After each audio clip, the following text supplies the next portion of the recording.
Hello student, स्वागत है आपका अपने YouTube channel maths with lucky Panchal में। बच्चों, जैसे कि आप सभी को पता है, हम चैप्टर 3 को पढ़ रहे थे।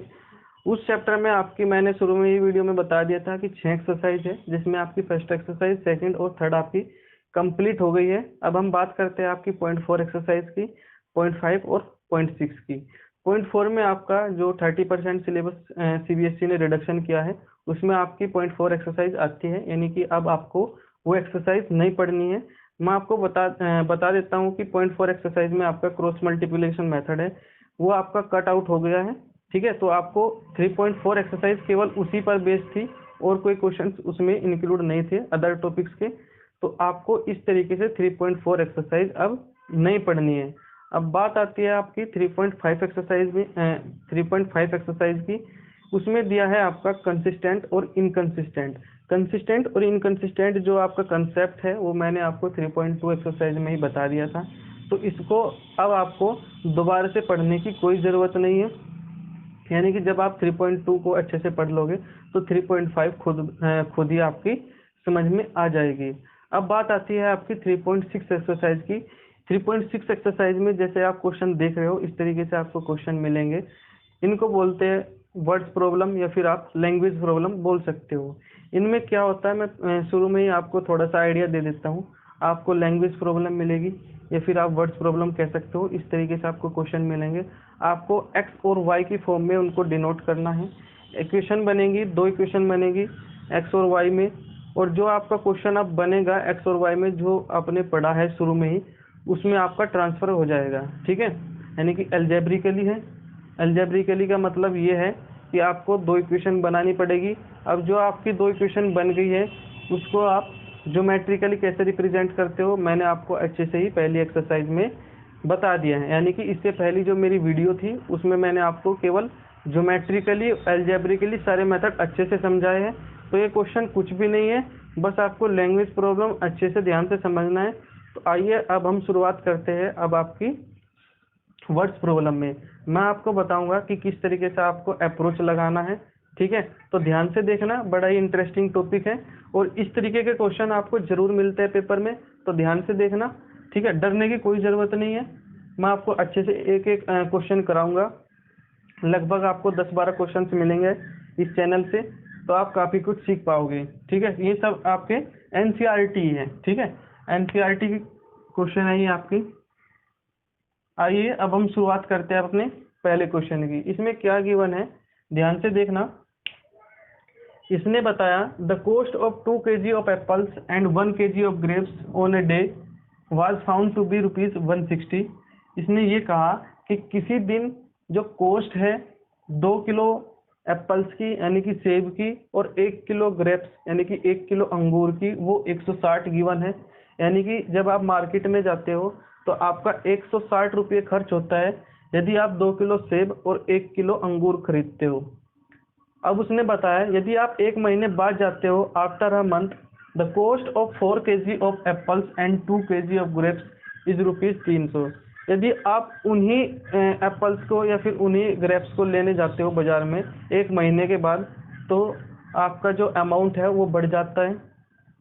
4 किलो एप्पल्स और 2 किलो ग्रेप्स, वो 300 रुपये का मिलेगा। ठीक है, उसमें 2 और 1 था, उसमें 2 एप्पल्स, 2 किलो एप्पल्स और 1 किलो ग्रेप्स की कॉस्ट 160 थी। इसमें 4 किलो एप्पल्स और 2 किलो ग्रेप्स की कॉस्ट जो है वो 300 रुपये है। अब इसने बताया represent the situation algebraically and geometrically. अब इन्होंने कहा कि जो ये सिचुएशन है आपको वो एल्जेब्रिकली और ज्योमेट्रिकली डिनोट करना है। तो ध्यान से देखना इन क्वेश्चंस को। मान लीजिए अब आप की जो कॉस्ट है एप्पल्स की वो x है, और जो कॉस्ट है अंगूर की वो y मान लीजिए। ठीक है, मैंने क्या कहा, यानी कि जो कॉस्ट है एप्पल्स की वो हमने अब x मान लिया, जो कॉस्ट है ग्रेप्स की वो अब हमने y मान लिया। अब ध्यान से देखना, मैं नहीं लिखूंगा, केवल और केवल आपको इक्वेशन बना के दूंगा ताकि आप अच्छे से ज़्यादा क्वेश्चन कर पाओ कम टाइम में। वो सब जो भी आप इक्वेशन बनने के बाद में जो भी स्टेप चलेंगे वो पिछली एक्सरसाइज पर बेस्ड है, तो मैं अब वो आपको नहीं कराऊंगा। केवल और केवल लैंग्वेज प्रॉब्लम के बारे में बताऊंगा कि कैसे आपको लैंग्वेज प्रॉब्लम को अलजेब्रिकली लिखना होता है, कैसे उससे इक्वेशन बनेगी। अब इसमें क्या कहा मैं आपको ओरली बता देता हूँ कि आप किसी दिन मार्केट जाते हो, उसमें 2 किलो जो सेब है आपका और 1 किलो अंगूर है। जिस दिन आप लेने गए वो 160 रुपये का आपको पड़ता है। अब आप 1 महीने के बाद जाते हो जिसमें 4 किलो सेब और 2 किलो अंगूर 300 रुपये के पड़ते हैं। तो मान लीजिए यदि एप्पल की जो कॉस्ट है वो एक्स है और जो ग्रेप्स की जो कॉस्ट है वो वाई है। तो ध्यान से देखना, यदि हम 2 किलो एप्पल्स को उसकी कॉस्ट से मल्टीप्लाई कर दें, यदि हम 2 किलो एप्पल को उसकी कॉस्ट से मल्टीप्लाई कर दें, उसमें अंगूर की कॉस्ट को ऐड कर दे 1 किलो अंगूर की, तो वो तो बैठता है आपका 160। मैंने क्या कहा, आप ऐसे ही तो हिसाब करते हो ना कि 2 किलो आपने एप्पल लिया, उसकी कॉस्ट से मल्टीप्लाई कर दिया, ठीक है, और आपने 1 किलो अंगूर लिया और उसकी कॉस्ट को मल्टीप्लाई कर दिया 1 केजी में। उन दोनों को जब आप ऐड करोगे तो आपको 160 रुपये मिलेगा, यानी कि आपकी जेब से 160 रुपये खर्च हुए। अब आप 1 महीना बाद जाते हो, आपने क्या देखा कि 4 किलो एप्पल्स और 2 किलो अंगूर, उसकी कॉस्ट आती है आपकी 300। तो इस तरीके से आपकी ये इक्वेशन बनती है। तो ध्यान से देखना इन इक्वेशंस को कैसे मैंने बनाया। मैं एक बार आपको एक और बता देता हूँ, करेंगे तो हम 10-12 एग्जाम्पल, तो लेकिन मैं आपको इसको ही एक बार और समझा देता हूँ।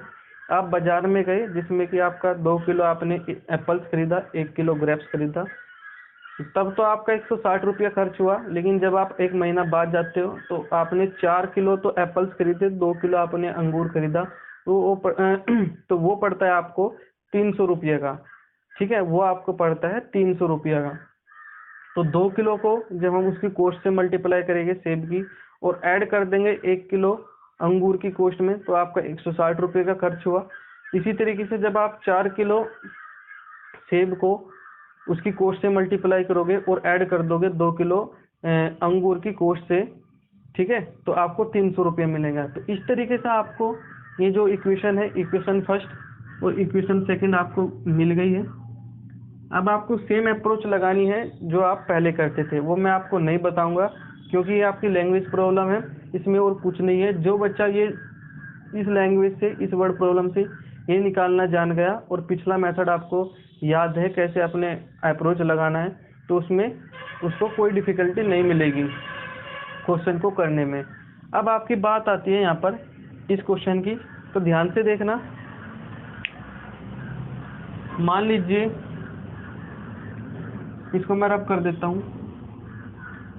अब बात आती है आपकी इस क्वेश्चन की। इस क्वेश्चन में ये गिवन है, आपको ध्यान से देखना है और एक एक चीज को अच्छे से समझना है और आपको इक्वेशन बनानी है, ठीक है। मान लीजिए इसने क्या कहा कि Aftab tales his daughter 7 years ago I was 7 times as old as you were then, also 3 years from now I shall be 3 times as old as you will be, represent this situation algebraically and geometrically। ये तो मैंने आपको पूरा question पढ़ के बता दिया। अब हम बात करते हैं यहाँ से यहाँ तक जो इसमें गिवन है। आफ्ताब अपनी बेटी को कहता है कि 7 साल पहले, यानी कि आज से 7 साल पहले जो भी तुम्हारी एज हुआ करती थी उसका मैं 7 गुना था उस टाइम पे। फिर उसने कहा कि आज से 3 साल बाद जो भी तुम्हारी एज होगी उस टाइम भी मैं तुम्हारी एज का 3 गुना हूँगा, ठीक है। फिर उसने क्या कहा कि represent this situation algebraically and geometrically, जो आपका पहले क्वेश्चन में था उसी तरीके से आपका दूसरे क्वेश्चन में दिया है कि पहले तो इसकी इक्वेशन बनाओ फिर आपको इसको ज्योमेट्रिकली यानी ग्राफ पर रिप्रेजेंट करना है। जैसे कि मैंने आपको पहले भी बताया था कि मैं केवल और केवल इसकी इक्वेशन बनाऊंगा, आगे नहीं सोल्व करूंगा, तो आपको खुद से ही इक्वेशन को सोल्व करना है। वो मैंने आपको मेरी वीडियो देख लेना पॉइंट 2 की और पॉइंट 3 की कैसे ग्राफ पर रिप्रेजेंट करते हैं। तो आइए अब हम शुरुआत करते हैं। मान लीजिए लेट आफ्ताब की जो एज है, प्रेजेंट एज, यानी कि अब फिलहाल की एज हमने मान ली x, और जो उसकी डॉटर्स एज है जो उसकी लड़की की एज है मान लीजिए वो y है, उसके पिता की एज हमने x मान ली, उस बेटी की हमने एज y मान ली। तो 7 साल पहले क्या होता है, यदि हमारी एज आज 40 है तो 7 साल पहले क्या होगी 33। 40 में से 7 घटाएंगे, 40 में से 7 घटाएंगे तो 33 बचेगा। मान लीजिए उस डॉटर्स की एज 20 है तो 7 साल पहले कितना होगा 13। ठीक है, यानी कि हम इसमें से 7 ईयर्स एगो इसकी एज कितनी होगी, जो भी इसकी आज की एज है उसमें से 7 घटाएंगे। ध्यान से सुनना, जो भी इसकी एज है उसमें से हम 7 घटाएंगे। 7 साल पहले की बात है तो 7 साल हम डायरेक्ट घटा देते हैं।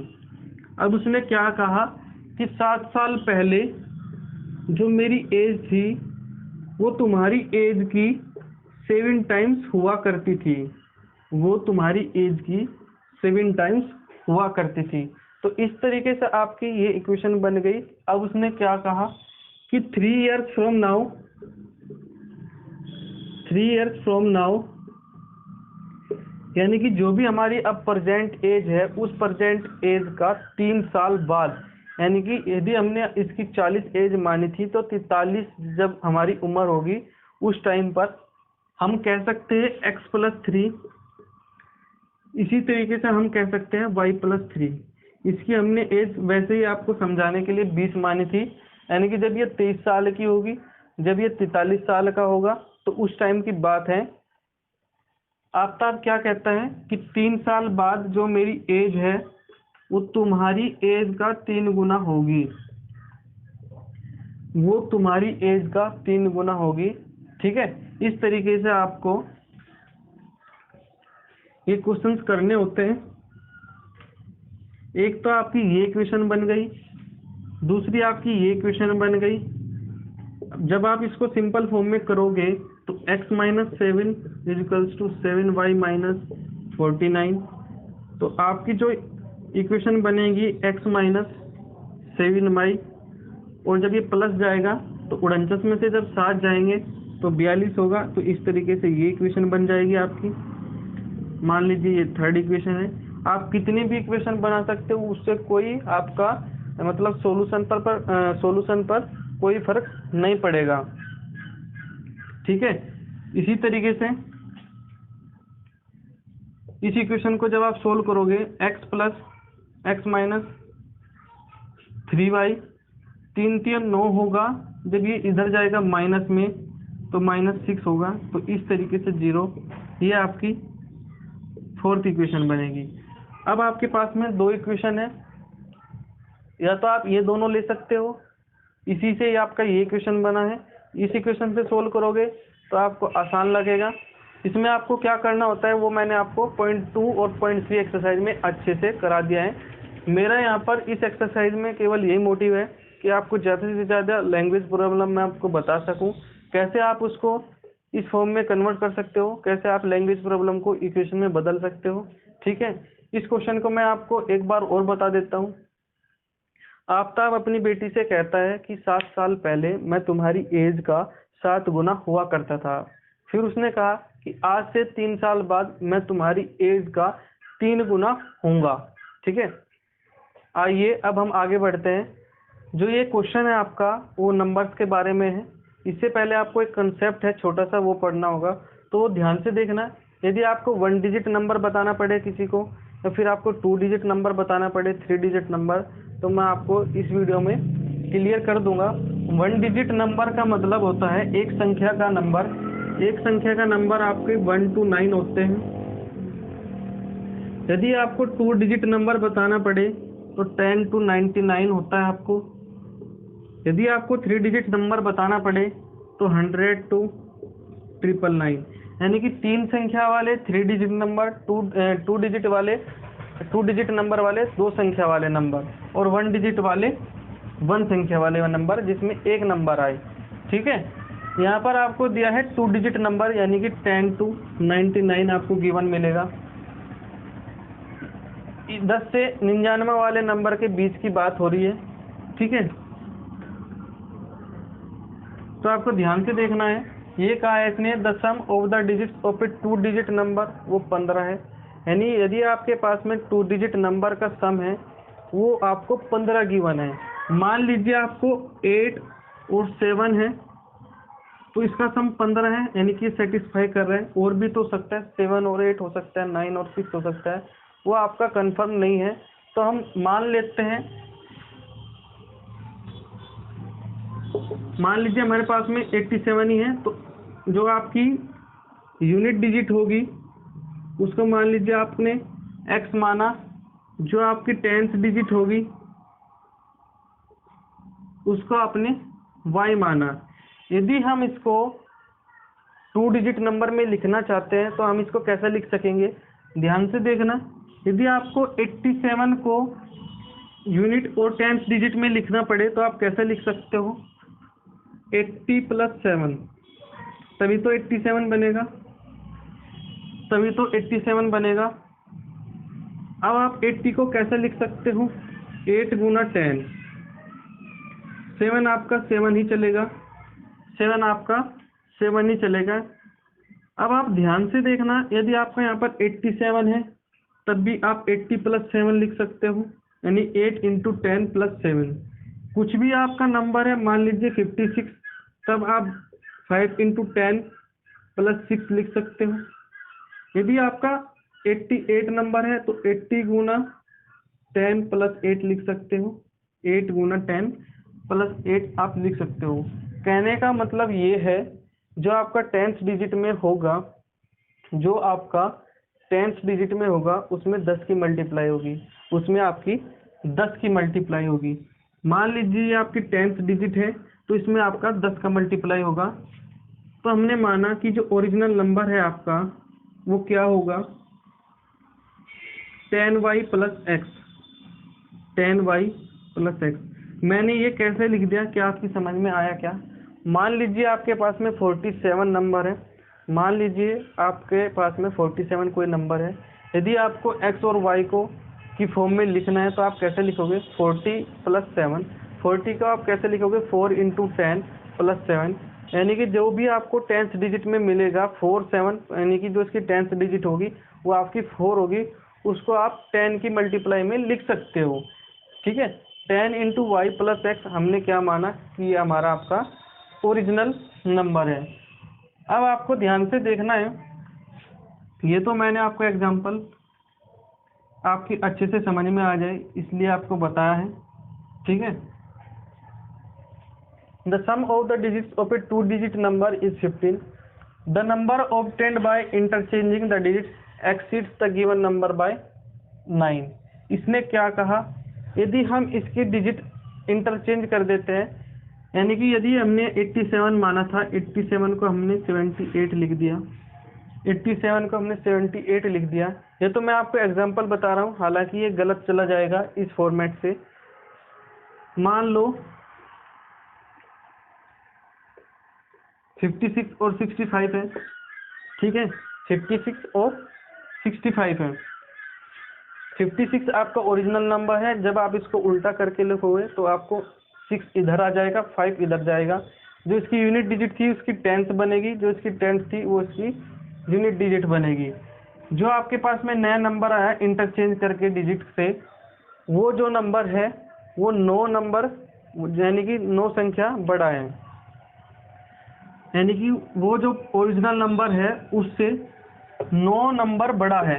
ठीक है, exceed the given number by 9, ठीक है, 9 डिजिट बड़ा है। ठीक है, तो ध्यान से देखना, हालांकि सेटिस्फाई कर गया कि जो आपका गिवन नंबर है वो 9 नंबर बड़ा है।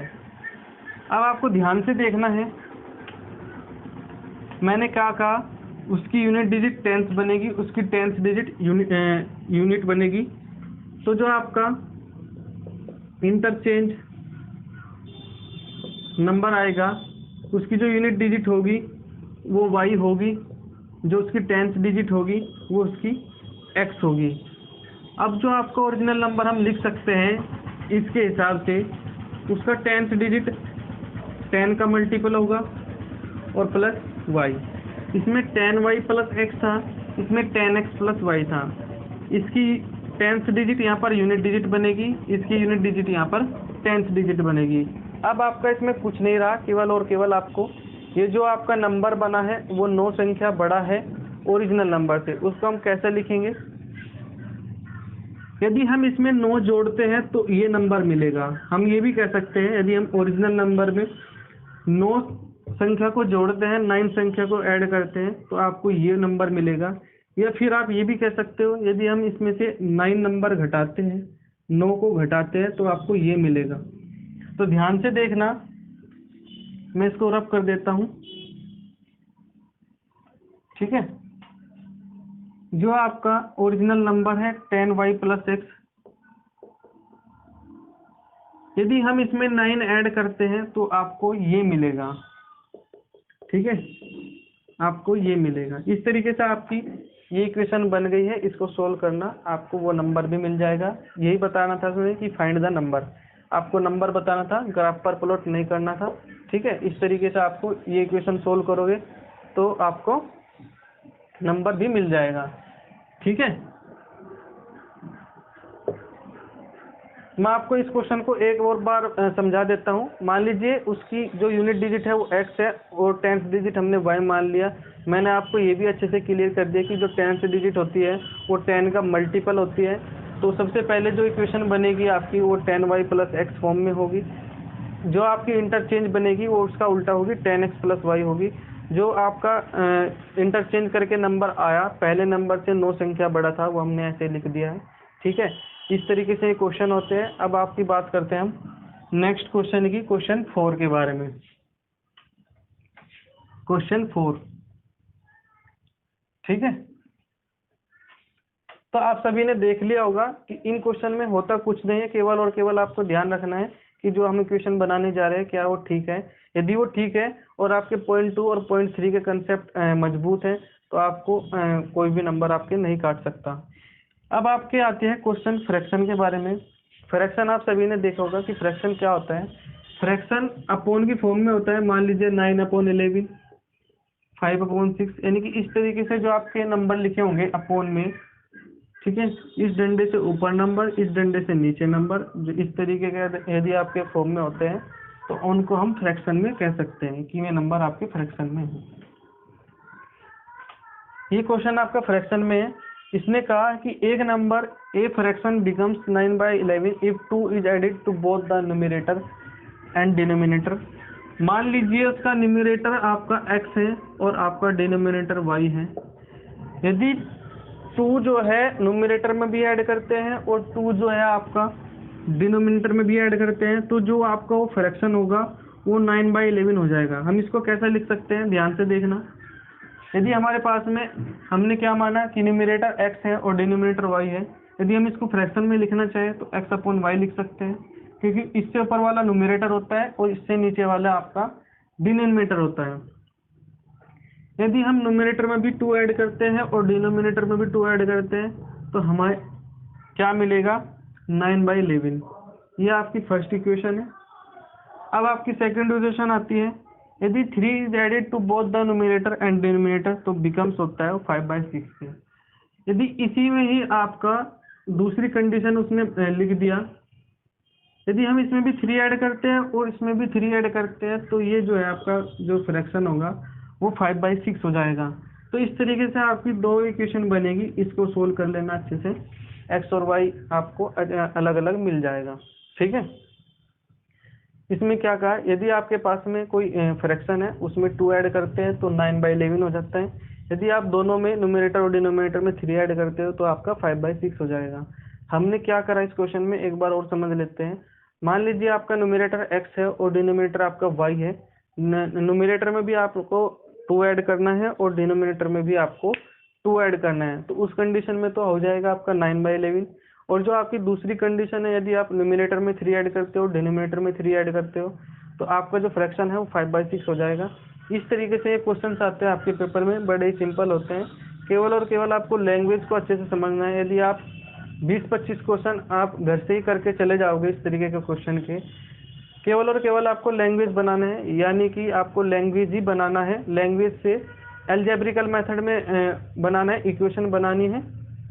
जब आप घर करोगे तो सबसे पहला तरीका आपका क्या होता है, पॉइंट 2 को करना है अच्छे से, पॉइंट 3 को करना है। जब आप इस एक्सरसाइज पे आओगे तो आपको क्या देखना होगा कि हमें जो केवल काम करना है वो केवल और केवल इन दोनों इक्वेशन को बनाने में करना है। आगे हम जो कुछ भी करेंगे वो टाइम पास होगा, क्योंकि हमने पॉइंट 2 और पॉइंट 3 में ही उसको अच्छे से पढ़ लिया है। केवल और केवल आपको ये बनाना है घर पर, जितना भी बना सको, जितने भी क्वेश्चन का बना सको उतना ही आपके लिए फायदेमंद होगा।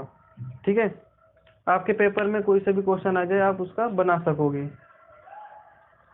आगे वही होना है जो आपको पॉइंट 2 और पॉइंट 3 में मैंने आपको अच्छे से पढ़ा दिया है।